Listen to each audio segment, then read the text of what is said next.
Contact Pro Live ici avec Papa Luboya. Nous sommes en train de parler un peu de l'histoire de notre pays et des conséquences qui ont découlé après les indépendances.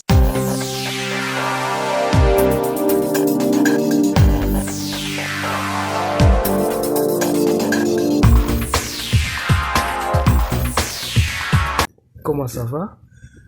Très bien. Ça va très bien. Et votre nom c'est qui, papa?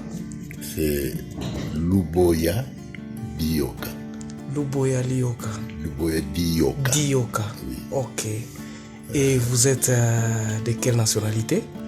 Bon, je suis congolais. Congolais. Luba, du Kasaï. Mm-hmm. Oui. Dans quel territoire oui, je suis du territoire de Chilenge. Je suis Muluba Mukwalonji, du côté de Katanda. Ok. Voilà. Et votre langue maternelle, c'est le Chiluba? C'est le Chiluba, okay. que j'aime bien.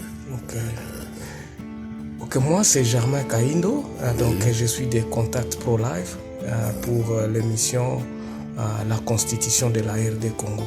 Oui. Est-ce que vous en savez quelque chose de la constitution de Lualaba, la première des constitutions de notre pays? Je peux n'avoir pas de détails, mais j'ai l'historique de la constitution, du montage de cette constitution, qui en fait cherchait à répondre à la crise qui avait prévalu depuis l'accession du pays à l'indépendance, afin de rencontrer un peu certaines réalités du pays. Mais malheureusement, dans la pratique, les choses n'ont pas été telles que voulues par la Constitution. Dans la pratique, on a connu un peu de déviation. Et cette déviation, je crois que c'est ça qui a été même à la base de la rébellion de 1964. Oui. La rébellion a d'autres sources pour pouvoir l'expliquer. Et effectivement, la confusion de l'application de la Constitution a contribué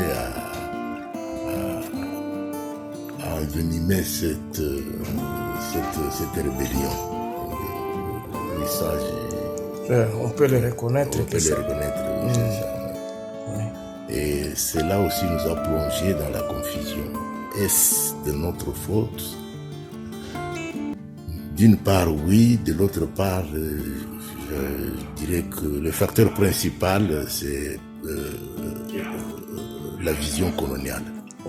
La vision coloniale qui, en arrivant chez nous, a constaté qu'elle avait affaire à un peuple qui est très civilisé, un peuple qui est très avancé, et qui a développé une philosophie de non-violence, une philosophie communautaire. Alors, papa, je voulais vous poser la question, est-ce que vous connaissez la loi Bakajika? Oui. Est-ce que cette loi-là n'est-il pas aussi un catalyseur qui a fait que jusqu'aujourd'hui, nos tribus et nos ethnies n'ont pas la même mise sur leur terre? Si, la loi Bakajika est une bonne chose, telle qu'elle a été conçue et tout ça. Mais le problème, c'est toujours dans l'application. Dans l'application, on a noté qu'à l'accession du pays à l'indépendance, l'économie du pays n'était pas entre nos mains. Exactement. L'économie du pays était entre les mains des étrangers. Et ici, j'ai toujours évoqué ce qui s'était passé à la table ronde, quand on avait invité nos aînés à cette rencontre. Il y avait deux sessions de la table ronde. Il y avait la session politique et la session économique, financière et sociale. La première session, c'était la session politique qui a débouché sur la date de l'indépendance. Mais à l'époque, le déficit qu'accusaient ceux qui nous représentaient à l'époque était tel que pour eux, la date de l'indépendance suffisait. Ils n'ont pas pu regarder le problème économique, financier. Comment gérer le pays après l'indépendance? Oui. Or, ce qui soutient l'indépendance, c'est effectivement l'économie, les finances, le social. Ils n'ont pas participé. Nos leaders n'ont pas participé à cette deuxième session. de la table ronde. Et les Belges se sont seuls réunis. Mais les conséquences de la tenue de cette deuxième session ont fait que les Belges ont gardé la même mise sur les facteurs qui devaient nous donner la souveraineté, donc les facteurs économiques. Et nous vivons cette situation-là jusqu'aujourd'hui. Aujourd'hui, à titre d'exemple, qu'est-ce qu'on peut dire? Tout le système bancaire chez nous, c'est entre les mains des étrangers. Quand vous prenez la banque centrale est forte quand elle a des réserves très costauds. Exactement. Or, ces réserves sont constituées par les revenus des exportations de matières premières. Or, qui exporte les matières premières? Qui exploite ces matières premières? Ce sont des étrangers.